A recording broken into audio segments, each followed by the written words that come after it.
الكريم سبحان الله رب العرش العظيم والحمد لله رب العالمين.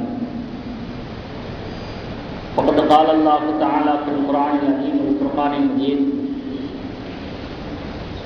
يا أيها الذين آمنوا اتقوا الله حق تقاته ولا تموتن إلا وأنتم مسلمون.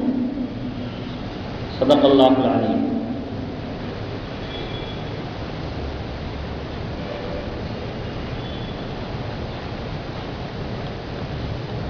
قال نبينا رسول الله صلى الله عليه وسلم: أعطوا الأجير أجره قبل أن يجف عرقه. رواه ابن ماجه. நிறையுடைய வாழ்வழித்து நெடுநிலத்தை காப்பதற்கு மறையளித்த இறைவனுக்கே மாபெரும் புகழனைத்தும், சத்திய தூதராம் நபிகள் நாயகம் ஸல்லல்லாஹு அலைஹி வஸல்லம் அவர்களின் மீதும் அவர்களின் வழிவாழ்ந்த சத்திய சஹாபா பெருமக்கள் மீதும் நம் அனைத்து நல்லடியார்களின் மீதும் ஏக வல்லோனின் சாந்தியும் சமாதானமும் என்றென்றும் நின்று நிலவட்டுமாக. கண்ணியத்திற்குரிய இஸ்லாமிய பெரியோர்களே, சகோதரர்களே,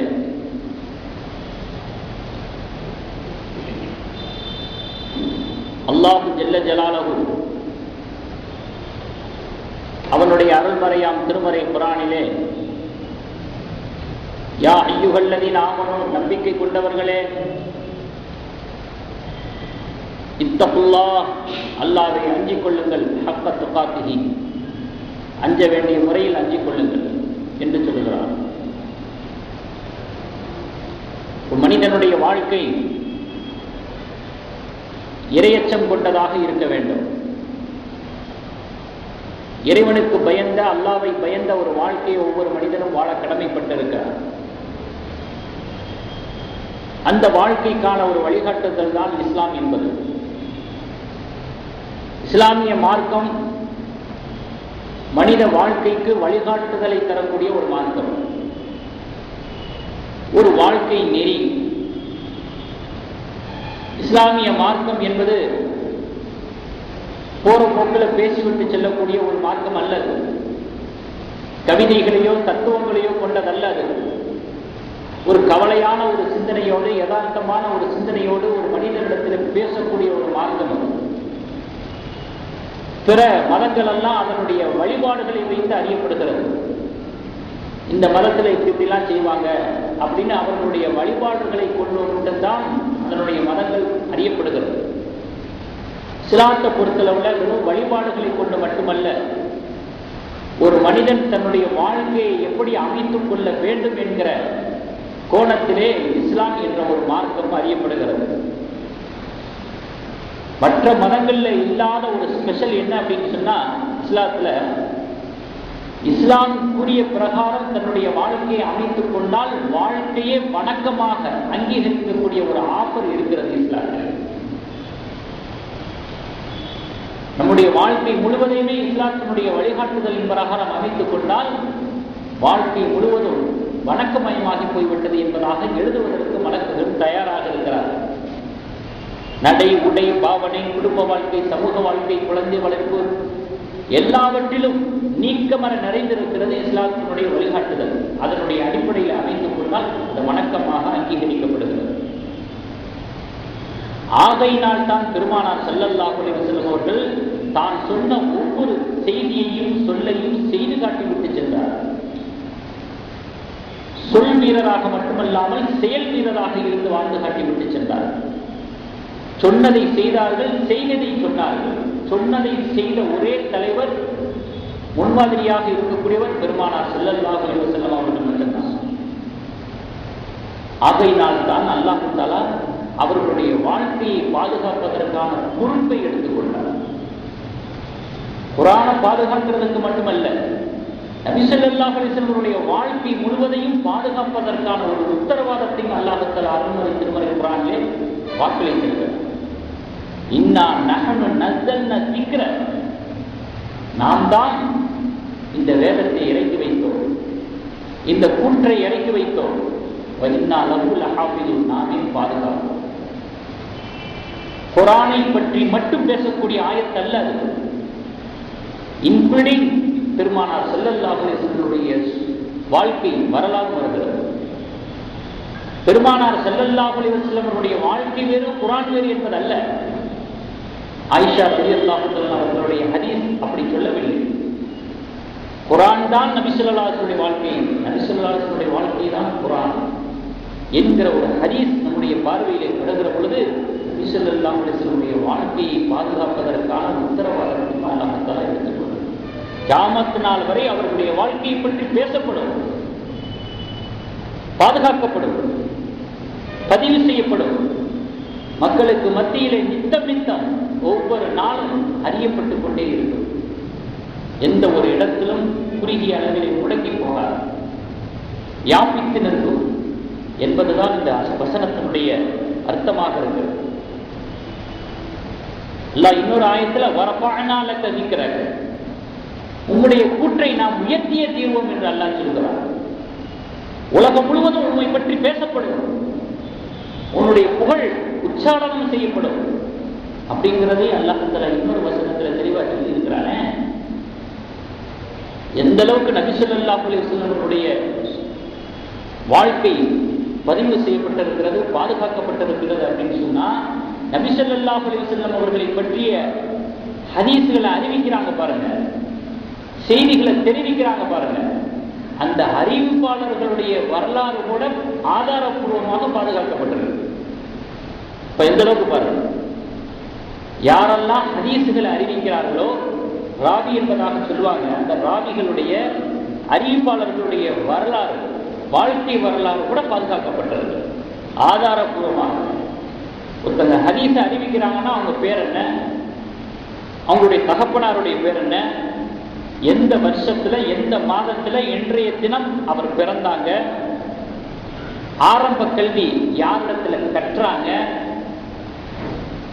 அவர்களுக்கு ஆசிரியர்கள் எத்தனை பேரு, அவர்களிடத்தில் ஓதிய மாணவர்கள் எத்தனை பேரு, அவரால் இயற்றப்பட்ட நூல்கள் எத்தனை, கல்வி நிமித்தமாக எத்தனை நாடுகளுக்கு பயணம் மேற்கொண்டார்கள், எந்த பெண்ணை விவாகம் செய்தார்கள், அந்த பெண்ணை விவாகம் செய்ததற்கு பிறகு, மனமுடித்ததற்கு பிறகு அந்த பெண்ணின் மூலமாக, மனைவியின் மூலமாக எத்தனை குழந்தையை பெற்றெடுத்தார்கள், எங்கே மரணிச்சாங்க, அவர்களுடைய கபர் இப்ப எங்கே இருக்கு. ஹதீசுகளை அறிவிக்கக்கூடிய ஒவ்வொரு அறிவிப்பாளருடைய முழு வாழ்க்கை வரலாறும் ஆதாரப்பூர்வமாக பதிவு செய்யப்பட்டிருக்கிறது என்று சொன்னால், நபி ஸல்லல்லாஹு அலைஹி வஸல்லம் வாழ்க்கை எந்த அளவுக்கு ஆதாரப்பூர்வமாக பதிவு செய்யப்பட்டிருக்கும், பாதுகாக்கப்பட்டிருக்கும். நபி ஸல்லல்லாஹு அலைஹி வஸல்லம் அவர்களுடைய உடல் அமைப்பு, அவர்களுடைய உச்சந்தலையிலிருந்து உள்ளாங்கால் வரைக்கும் எப்படி இருக்கும், விரல்கள் எப்படி இருக்கும், தலைமுடி எப்படி இருக்கும், தாடி எப்படி இருக்கும், அங்கு அவயங்கள் எப்படி இருக்கும், இவைகளெல்லாம் பதிவு செய்யப்பட்டிருக்கிறது. ஷமாயில் திருமதி என்கிற ஒரு தனி கிதாபே இருக்கிறது. அவர்களுடைய உடலமைப்பு, அங்கு அவயங்கள் மட்டுமல்ல, அவர்கள் பயன்படுத்திய பொருட்கள் முதற்கொண்டு பதிவு செய்யப்பட்டிருக்கிறது. எத்தனை பொருட்கள் பயன்படுத்தினார்? குதிரைகளா? நபி ஸல்லல்லாஹு அலைஹி வஸல்லம் அவர்கள் பயன்படுத்திய குதிரைகள் எத்தனை? நபி ஸல்லல்லாஹு அலைஹி வஸல்லம் அவர்கள் பயன்படுத்திய ஒட்டகங்கள் எத்தனை? நபி ஸல்லல்லாஹு அலைஹி வஸல்லம் அவர்கள் பயன்படுத்திய வாட்கள் எத்தனை? இதை முதற்கொண்டு பதிவு செய்யப்பட்டிருக்கிறது. நம்முடைய பழக்க வழக்கங்கள், நம்முடைய சிந்தனைகள்லாம் எப்படி? தகப்பனார் பயன்படுத்தினதை பாதுகாத்து வச்சிருப்போம், இல்ல பாட்டனார் பயன்படுத்தினதை கூட பாதுகாத்து வச்சிருப்போம், அல்லது போட்டோ கூடாது, சில பேர் அதை பொத்தி பொத்தி வச்சிருப்பாங்கன்னு வச்சுங்களேன். ஒரு 10 வருஷத்துக்கு வச்சிருப்போமா, 20 வருஷத்துக்கு வச்சிருப்போமா, அதிகபட்சம் ஒரு 50 வருஷம், உச்சகட்டமா ஒரு 100 வருஷம்னு வச்சுங்களேன். அதுக்கு மேல அவர்கள் பயன்படுத்திய பொருட்களையோ, அவர்களை நினைவுபடுத்தக்கூடிய நினைவு சின்னங்களையோ பாதுகாத்து நம்மளால வைக்க முடியுமா? அப்படி யாராவது வச்சிருக்காங்களா? அதிகபட்சமா 100 வருஷமே எடுத்துக்கிறோமே, ஆயிரக்கணக்கான வருடங்களாக பெருமானார் ஸல்லல்லாஹு அலைஹி வஸல்லம் அவர்கள் பயன்படுத்திய பொருட்கள் முதற்கொண்டு பாதுகாக்கப்பட்டு வருகிறது என்று சொன்னால், இது அல்லாஹ்வுடைய அத்தாட்சி அல்லவாது. இந்த மார்க்கம் அல்லாஹ்வுடைய மார்க்கம் தான் என்பதற்கான அங்கீகாரத்தின் அடையாளம் அல்லவா இது? அதே போல பெருமானார் ஸல்லல்லாஹு அலைஹி வஸல்லம் அவர்கள் யாருக்காவது அன்பளிப்பு கொடுத்திருந்தாங்கன்னா, அந்த அன்பளிப்பு கூட இன்று வரைக்கும் பாதுகாக்கப்படுகிறது. ஒரு கவிஞருக்கு தன்னுடைய மேலங்கிய அன்பளிப்பா கொடுத்தாங்க. கஅப் இப்னு ஸுஹைர் தன் மேல் அணிந்திருந்த மேலங்கி அதை அவர் பாதுகாத்து வச்சிருந்தார். மரணித்ததற்கு பிறகு முஆவியா ரலியல்லாஹு அன்ஹு அவர்கள் 20,000 திர்ஹம் கொடுத்து அந்த மேலங்கியை விலைக்கு வாங்கினார். அவர்கள் மரணமடைந்ததற்கு பிறகு உமையாக்களுடைய ஆட்சி காலத்தில் அந்த மேலங்கி பாதுகாப்பாக பராமரிக்கப்பட்டு வந்தது. உமையாக்களுடைய ஆட்சி காலம் முடிஞ்சு அப்பாசியாக்களுடைய ஆட்சி காலம் வரும்பொழுது அந்த மேலங்கி பாதுகாப்பாக பராமரிக்கப்பட்டு வந்தது. அதுக்கு பிறகு சுல்தான் சலீம், 2ஆம் சுல்தான் சலீம் என்பவர் அதை அப்படியே விலைக்கு வாங்கி அவருடைய பொறுப்பில் பாதுகாக்கப்பட்டு வந்தது. இப்போ அது துருக்கியில குஸ்துன்துனியா என்கிற இடத்துல உள்ள ஒரு மியூசியத்தில் வைக்கப்பட்டிருக்கிறது, பாதுகாப்பாக வைக்கப்பட்டிருக்கிறது. இன்றளவில் நபி ஸல்லல்லாஹு அலைஹி வஸல்லம் அவர்கள் அன்பளிப்பாக பிறருக்கு கொடுத்த மேலங்கி. அதே போல நபி ஸல்லல்லாஹு அலைஹி வஸல்லம் அவர்களுக்கு ஒருத்தங்க அன்பளிப்பு கொடுத்திருந்தாங்க. அந்த அன்பளிப்பு இப்போ பாதுகாக்கப்பட்டு வருகிறது. ஹஜ்ரத் அலி ரலியல்லாஹு தஆலா அவர்கள் ஒரு வாளை அன்பளிப்பா கொடுத்தாங்க. அந்த வாளுக்கு பேரு துல்ஃபிகார் என்பதாக சொல்லப்படும். அலி ரலியல்லாஹு தஆலா அவர்களால் அன்பளிப்பாக கொடுக்கப்பட்ட, நபி ஸல்லல்லாஹு அலைஹி வஸல்லம் அவர்களுக்கு அன்பளிப்பாக கொடுக்கப்பட்ட அந்த துல்ஃபிகார் என்கிற அந்த வாளும் அதே மியூசியத்தில் தான் பாதுகாப்பாக பராமரிக்கப்பட்டு வைக்கப்பட்டது. இதை விட ஒரு பெரிய ஆச்சரியம் என்ன தெரியுமா? உஹது போருடைய சமயத்தில் பெருமானார் ஸல்லல்லாஹு அலைஹி வஸல்லம் அவர்களுடைய முன்பல் ஷஹீதாகிவிட்டது. பாலைவனத்தில் ஏதாவது ஒரு பொருள் விழுந்துச்சுன்னா அவ்வளவு சீக்கிரத்தில் எடுக்க முடியாது. ஏன்னா அது ஆத்து மணலோ பீச் மணலோ கிடையாது, பாலைவன மணல், புதையுண்டு போயிடும். அதனாலதான் மனிதனால் நடக்க முடியாத காரணத்தினாலதான் பாலைவன கப்பலாக ஒட்டகங்கள் பயன்படுத்தப்பட்டுக் கொண்டு வருகிறது. நபி ஸல்லல்லாஹு அலைஹி வஸல்லம் முன்பல் ஷஹீதாகிச்ச அந்த பல்ல அல்லாஹ் தஆலா பாதுகாத்து வருகிறார். நூதன சாலையிலே இன்று வரைக்கும் அந்த பல் பாதுகாப்பாக பராமரிக்கப்பட்டு வருகிறது என்பதாக ஆதார நூல்கள் நமக்கு தகவல் தெரிவிக்கின்றன. இந்த அளவுக்கு அல்லாஹ் தஆலா பாதுகாப்பை உறுதி செய்கிறான் நபி ஸல்லல்லாஹு அலைஹி வஸல்லம் வாழ்க்கையை. ஷரியத்து, சுன்னத்து, குர்ஆன், ஷரியத் சம்பந்தப்பட்ட அத்தனை விஷயங்களும் பாதுகாக்கப்பட்டு வருவது ஏன்? நம்முடைய வாழ்க்கை முழுவதும் வணக்கமாக ஆகுவதற்காக. வாழ்க்கையினுடைய எந்த ஒரு மாற்றும் வணக்கம் இல்லாத ஒரு நிலையை அடைந்துவிடக்கூடாது. நன்மையை பெற்றுத்தரக்கூடிய செயல்கள் இஸ்லாமியர்களிடத்தில் ஏற்பட வேண்டும்.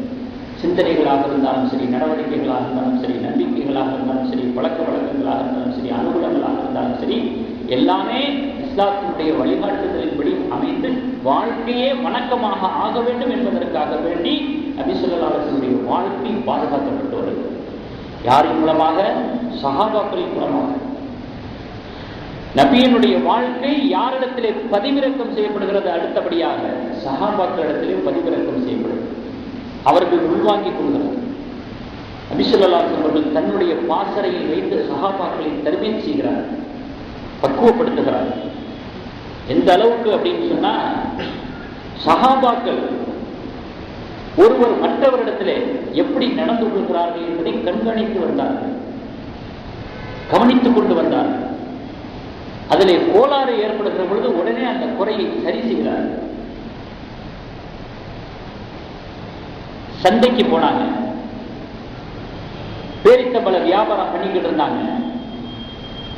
ஈரமான பழங்களை எல்லாம் கீழே வச்சுட்டாங்க, காய்ந்த பழங்களை மட்டுமே மேலே வச்சாங்க. இப்போ நபி ஸல்லல்லாஹு அலைஹி வஸல்லம் அவர்கள் மக்களுடைய பார்வையில் படுற மாதிரி அந்த ஈரமான பழத்தை மேலே வைங்க அப்படின்னு சொன்னாங்க. சொல்லிட்டு யார் ஏமாற்றுவாரோ அவர் நம்மை சார்ந்தவர் இல்லை அப்படின்னு சொன்னாங்க. இது மாதிரி நிறைய உதாரணங்கள் சொல்றோம், சொல்லிக்கிட்டே போறோம். ஒரு சஹாபி இன்னொரு சஹாபிடத்தில் எப்படி நடந்துக்கிறாங்க இதையும் கண்காணிச்சுக்கிட்டு வந்தாங்க. சஹாபாக்கள் தங்களுக்கு தாங்களே எப்படி கவனித்துக் கொண்டு வந்தார்கள் என்பதையும் கண்காணித்தார்கள். அவரவர்கள் தன்னுடைய விஷயத்துல எந்த அளவுக்கு கவனமாக நடந்துக்கிறார்கள் இதனுடைய கண்காணிப்பையும் செய்தார்கள். ஒரு சஹாபி வந்தாங்க, தலைவீரி கோலமா, பரட்ட தலையா, என்ன தைக்காம ஏனோ தானோ வந்தாங்க. பெருமானார் ஸல்லல்லாஹு அலைஹி வஸல்லம் அவர்கள் அவரை திரும்ப அனுப்பிச்சு வச்சு, உங்களை சரி செய்து கொண்டு வாருங்கள், சீர் செய்து கொண்டு வாருங்கள், ஒழுங்குபடுத்துங்க, கொடியை ஒழுங்குபடுத்துங்க, ஆடையை ஒழுங்குபடுத்துங்க அப்படின்னு திருப்பி அனுப்பிச்சிட்டார். பிறகு எல்லாத்தையும் சரி செஞ்சுட்டு வந்தார். நபி ஸல்லல்லாஹு அலைஹி வஸல்லம் சொல்றாங்க, மாத்தா இப்னு மாலிக்ல பதிவு செய்யப்பட்ட ஹதீஸ், அலைஸ ஹாதா கைரன், இது எப்படி பார்க்கறதுக்கு எவ்வளவு அழகா இருக்கு. அவர்கிட்ட சொல்றாங்க, பார்க்கறதுக்கு நல்லா இல்ல, எவ்வளவு கைராக எவ்வளவு சிறப்பாக இருக்கிறது. மண் ஐயத்திய அகதுக்கும் வகுவர் காக்கிறர் கஅன்னஹு ஷைத்தான், ஷைத்தானை போல பரட்ட தலையாக தலைவீரி கோலமாக உங்களில் ஒருவர் வருவதை விட இது சிறப்பாக இல்லையா, அழகாக இல்லையா, ஏன் இப்படி நீங்கள் செய்யக்கூடாது என்பதாக அந்த சஹாபியிடத்திலே இந்த வார்த்தைகளை சொல்லி அவர்களுடைய தன் விஷயத்தில் கொஞ்சம் கவனம் வச்சுக்கிறணும். ஏனாதானோ என்று ஆடை உடுத்துவது, ஏனாதானோ என்று முடிகளை அப்படியே விட்டுவிடுவது, இது சரியல்ல என்பதை அந்த சஹாபிக்கு சொல்லி புரிய வைத்தார். அதே போல சஹாபாக்களுடைய வாழ்க்கையினுடைய ஒவ்வொரு நிலைப்பாடுகளை எல்லாம் கூர்ந்து கவனித்து சரி செய்த காரணத்தினால சஹாபாக்களுடைய வாழ்க்கை வரலாறு என்கிற ஒரு தனி தொகுப்பை எழுதப்பட்டிருக்கிறது. ஹயாத்து சஹாபா என்பார். சஹாபாக்களுடைய வாழ்க்கை முழுவதும் நிரம்ப பெற்ற பல பாகங்களாக தொகுப்புகளாக, சுன்னத்துக்கு மாற்றமாக ஒழுக்கத்துக்கு மாற்றமாக எது நடந்த போதிலும் உடனடியாக சுட்டிக்காட்டி சரி செய்த காரணத்தினாலே இப்படிப்பட்ட சஹாபாக்களுடைய வாழ்க்கை வரலாறு என்ற ஒரு தொகுப்பை நாம் பார்க்க முடிகிறது, பெற முடிகிறது.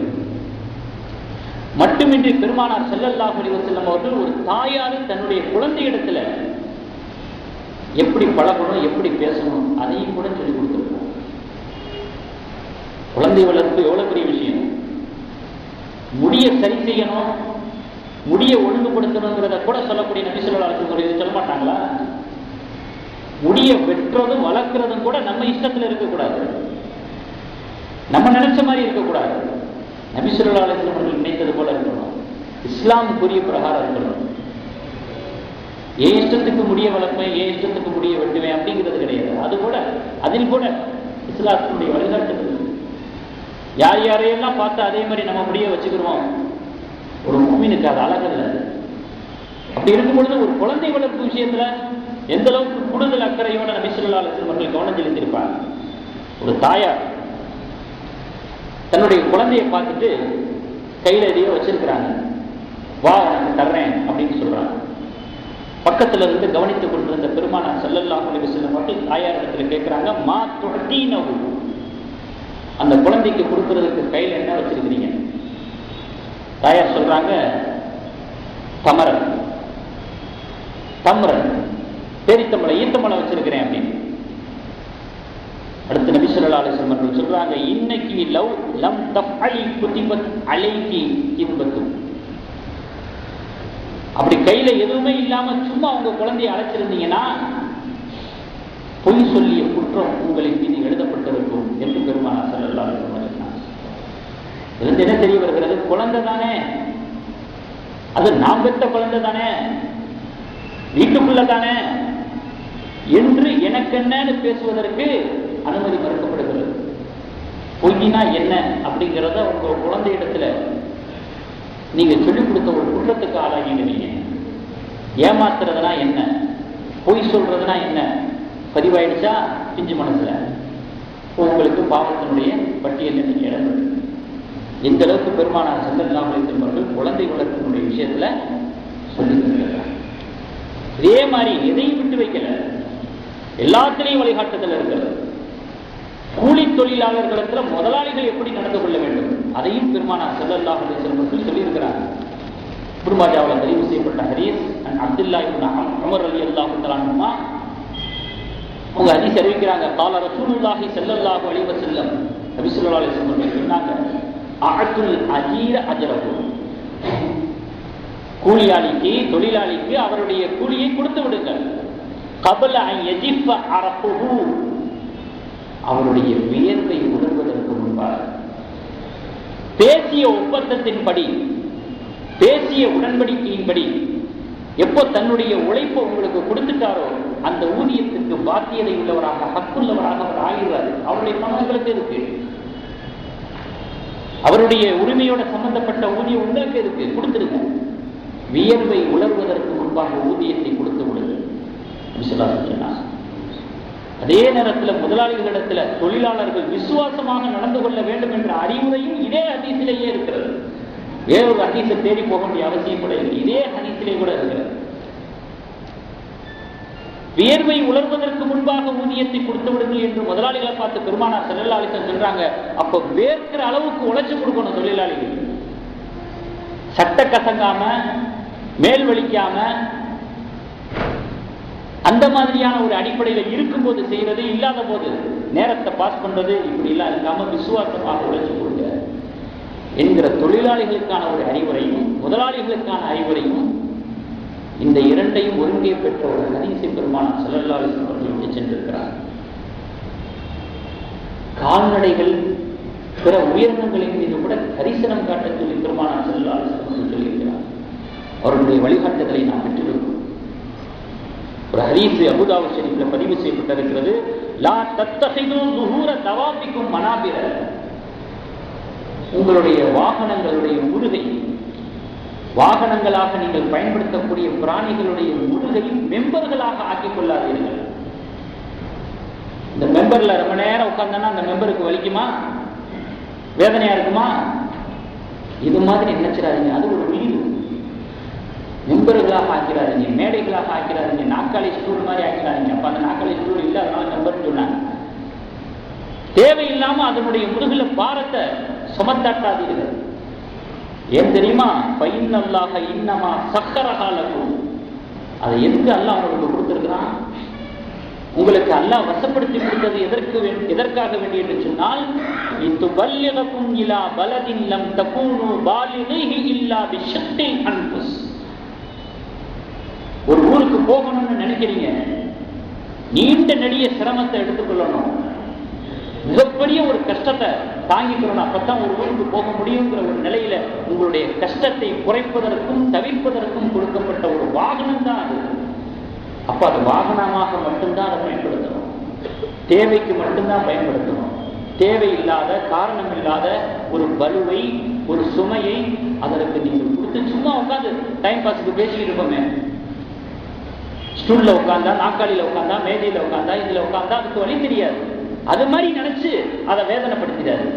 தேவைக்கு மட்டும் அதை யூஸ் பண்ணுங்க என்று பிராணிகளின் மீது கூட கரிசனத்தை ஏற்படுத்தி கொடுத்தார்கள் பெருமானார் ஸல்லல்லாஹு அலைஹி வஸல்லம். இன்னொரு ஹதீஸ் அபூ ஹுரைரா ரலியல்லாஹு அன்ஹு மூலமாக அறிவிக்கப்படுகிறது. இது சம்பந்தமாகவே, இதா சாஃபர்தும் பில் ஹுஸ்வி,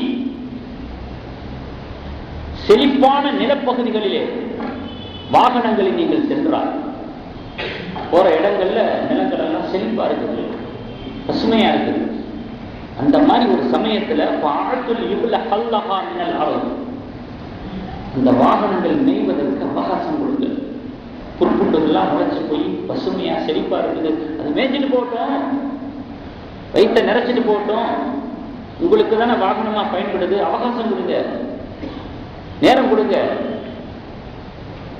அப்படின்னு சொல்லிட்டு அடுத்து சொல்றாங்க, இதான் சாப்பர்த்தும் சனதி, வறண்டு போன பூமியின் பக்கம், நிலப்பகுதியின் பக்கம் நீங்கள் பயணித்தால் பிரயாணத்தை வேகமா அந்த இடத்திற்கு கடத்திடுங்க. ஒண்ணும் இல்லாத பகுதி அது, பசி தாகம் வந்துருச்சுன்னா என்ன பண்ணுவீங்க? அந்த மாதிரி இடத்துல வேகமா பிரயாணம் செஞ்சுட்டு அதுக்கு ஓய்வு கொடுங்க, ரெஸ்ட கொடுங்க. வறண்ட பூமி பிரயாணத்தினுடைய சமயத்துல குறிப்பிட்டார். அடுத்து ஒரு செய்தி சொல்றாங்க, வைதா அர்ரஸ்தும் பில்லை, நடுநிசி நேரத்துல பிரயாணத்துல இருக்கும் பொழுது களைப்பு ஏற்பட்டா, ஓய்வெடுக்கணும், உறங்கணும் அப்படிங்கிற ஒரு தேவை ஏற்பட்டா, ஃபஜ்தனிபுல் தரீக, பாதையில போய் உங்களுடைய வாகனங்களை நிப்பாட்டாதீங்க, பாதையில போய் உங்களுடைய வாகனங்களை நிறுத்தி வைக்காதீங்க, ஒரு ஓரமா வாகனங்களை நிறுத்துங்க. ஏன் பாதையில நிறுத்தினா டிராபிக் ஆயிடுமா? அதுவே காட்டுப்பகுதி, வனப்பகுதி. அப்ப பிரயாணம் செய்யக்கூடிய இடங்கள்லாம் எப்படி இருக்கும்? 1400 வருஷத்துக்கு முன்னால. ஏன் பாதையில நிப்பாட்டினா என்ன? ஏன் அதை பாதைன்னு சொல்றாங்க? யாருக்காக உள்ள பாதை அது? எதற்காக வேண்டி உள்ள பாதை அது? ஃபஇன்னஹா மஅவல் ஹவாம் பில்லை, இரவு நேரங்கள்ல சில வன விலங்குகள் வரும், கீறி கிழிக்கக்கூடிய ஆபத்துக்களை உண்டு பண்ணக்கூடிய வன விலங்குகள். அது போகக்கூடிய பாதைன்னு ஒரு பாதை இருக்குது. இரவு நேரங்களில் அப்படியே திரியும். அது அவங்களுக்கு தெரியும் எந்த பாதைன்னு. அந்த மாதிரி பாதைகள்ல உங்களுடைய வாகனங்களாக இருக்கக்கூடிய பிராணிகளை நிறுத்தி வைத்தால் பிராணிகளுக்கு ஆபத்து ஏற்படும். அது இறந்து போச்சுன்னா அப்புறம் எப்படி நீங்க பிரயாணம் பண்ணுவீங்க? அதனுடைய பாதுகாப்புக்கு அச்சுறுத்தலை ஏற்படுத்தும்படியான பலியாகும்படியான அந்த மாதிரி பாதைகள்ல உங்களுடைய வாகனம் நிறுத்தாம ஓரமா நிறுத்தி உறங்கிக் கொள்ளுங்கள். நோ பார்க்கிங் சட்டத்தை அப்பவே பெருமானார் ஸல்லல்லாஹு அலைஹி வஸல்லம் கொண்டு வந்துட்டாங்க. இப்ப கொண்டு வந்ததில்லை. பாதையில வாகனங்களை நிறுத்தாதீங்க அப்படின்னு. இந்த அளவுக்கு பிராணிகளின் மீது பிற உயிரினங்களின் மீது பெருமானார் ஸல்லல்லாஹு அலைஹி வஸல்லம் அவர்கள் கரிசனத்தை கொண்ட ஹதீஸ்களை விட்டு சென்றிருக்கிறார். ஆனால் இன்றைய நடைமுறைகள் என்ன? இன்றைய கால சூழ்நிலைகள் என்ன? மனித உரிமைகளை பற்றி இஸ்லாமியர்களுக்கும் இஸ்லாத்திற்கும் பாடம் புகட்டக்கூடிய பாடம் நடத்தக்கூடிய ஒரு கேவல நிலைக்கு இன்றைக்கு ஆளாகிவிட்டது. யார் யாரெல்லாம் மனித உரிமையை பற்றி பேசுறாங்க, யார் யாரெல்லாம் பிற உயிரினங்களின் மீதான ஜீவகாருண்யத்தை பற்றி நமக்கு போதிக்கிறார், இஸ்லாத்துக்கு போதிக்கிறார். வல்லரசுகளாக இருக்கக்கூடியவர்களெல்லாம் வெளிப்படையில பகிரங்கமா மனித உயிர்களை பற்றி பேசுறாங்க, மனித உரிமைகளை பற்றி பேசுறாங்க, ஹியூமன் ரைட்ஸ் அப்படிங்கிறாங்க.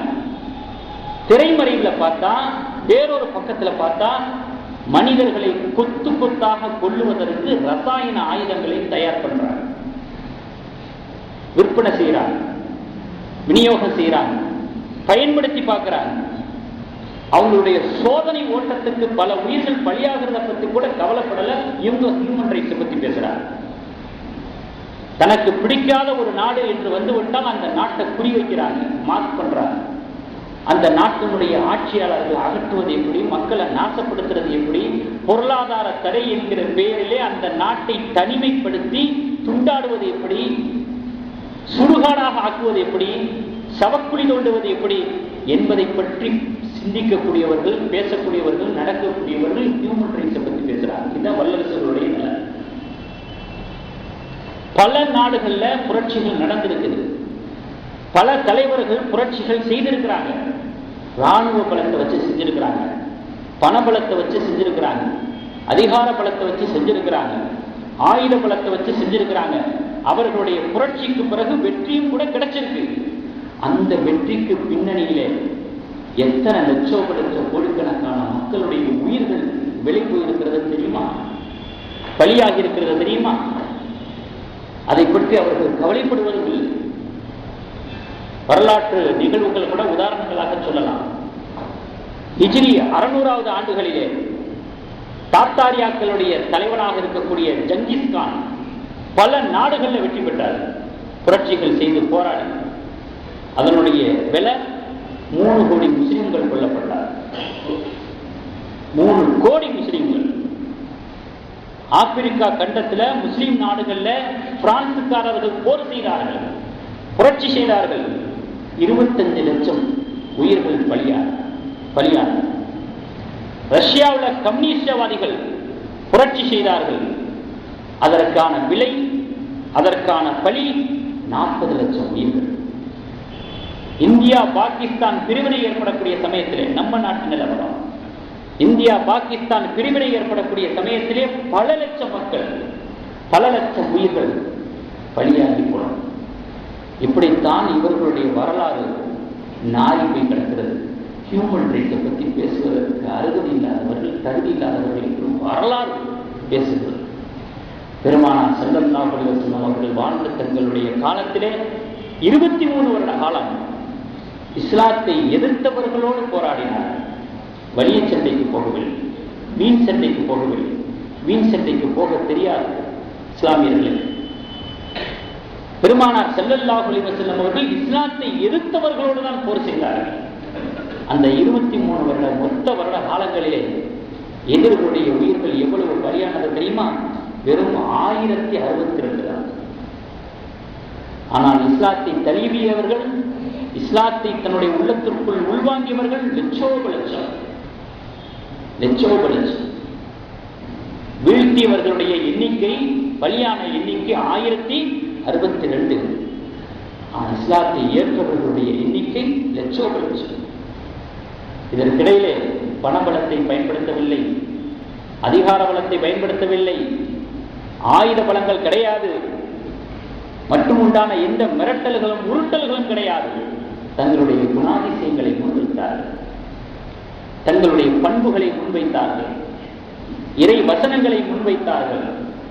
மனிதனுடைய வாழ்க்கை இப்படித்தான் இருக்க வேண்டும் என்பதாக வாழ்ந்து காட்டி அந்த வாழ்க்கையை முன்வைத்தார்கள். அதுதான் அவருடைய உள்ளத்தில் பாய்ந்தது, மனமாற்றத்தை ஏற்படுத்தியது. இஸ்லாத்திற்கு சாரசாரையாக வந்தார். அவர்கள் செல்லும் இடங்களிலெல்லாம் இஸ்லாமிய நாடுகளாக ஆனது, இந்தோனேஷியா உட்பட. அவர்கள் செல்லும் இடங்களிலெல்லாம், சஹாபாக்கள் செல்லும் இடங்களெல்லாம் பெரும் திரளாக இஸ்லாத்தை நோக்கி வந்தார். காரணம், நபி ஸல்லல்லாஹு அலைஹி வஸல்லம் வாழ்க்கையை முன்வச்சாங்க, குர்ஆனுடைய வசனங்களை உள்ளத்துல ஏற்றினாங்க. அந்த மாதிரியான ஒரு வாழ்க்கையை நாம் வாழ்ந்து பார்ப்போமே ஆனால், வாழ்ந்து காட்டுவோமே ஆனால், இன்றும் சாரசரையாக மக்கள் வருவதற்கு தயாராக இருக்கிறார். புனியல் இஸ்லாம் அலா ஹம்சின், பெருமானார் ஸல்லல்லாஹு அலைஹி வஸல்லம் சொல்றாங்க, இஸ்லாம் என்பது 5 தூண்களின் மீது நிர்மாணிக்கப்பட்டது. அந்த ஹதீஸை நம்ம சிந்திச்சு பார்த்தாலே நமக்கு தெரிய வரும். 5 தூண்கள் என்ன சொல்லுங்க? 5 கடமைகள் என்ன?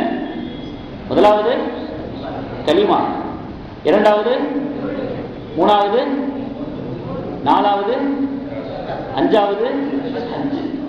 இந்த 5மே இஸ்லாமியர்களுக்குள்ள செய்யக்கூடிய ஒன்று.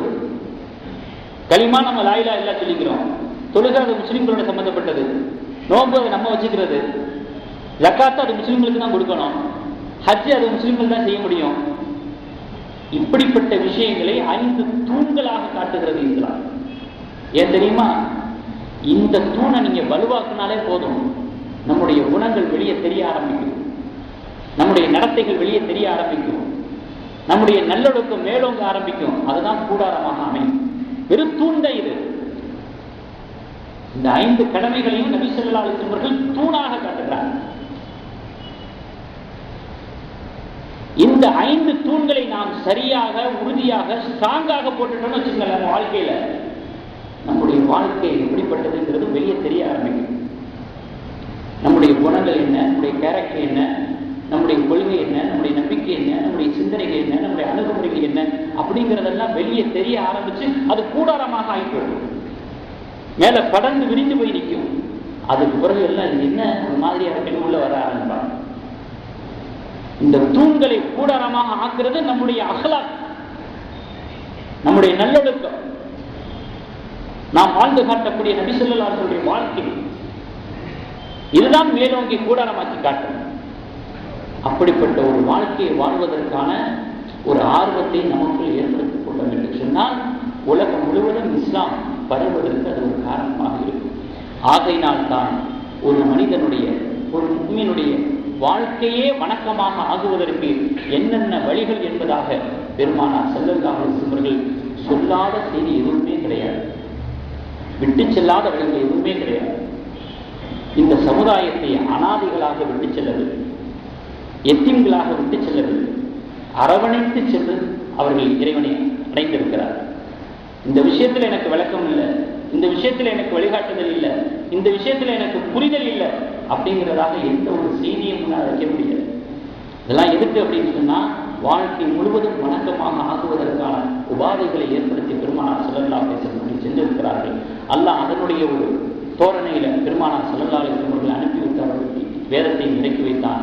அப்படிப்பட்ட வாழ்க்கையை உள்வாங்கியவர்களாக, அப்படி ஒரு வாழ்க்கையை வாழ வேண்டும் என்ற ஆசை கொண்ட உள்ளம் கொண்டவர்களாக நாம் அனைவரும் ஆகுவதற்கு வல்ல ரஹ்மான் கிருபை செய்வானாக. வாஹ்ரு தஅவானா அல்ஹம்துலில்லாஹி ரப்பில் ஆலமீன்.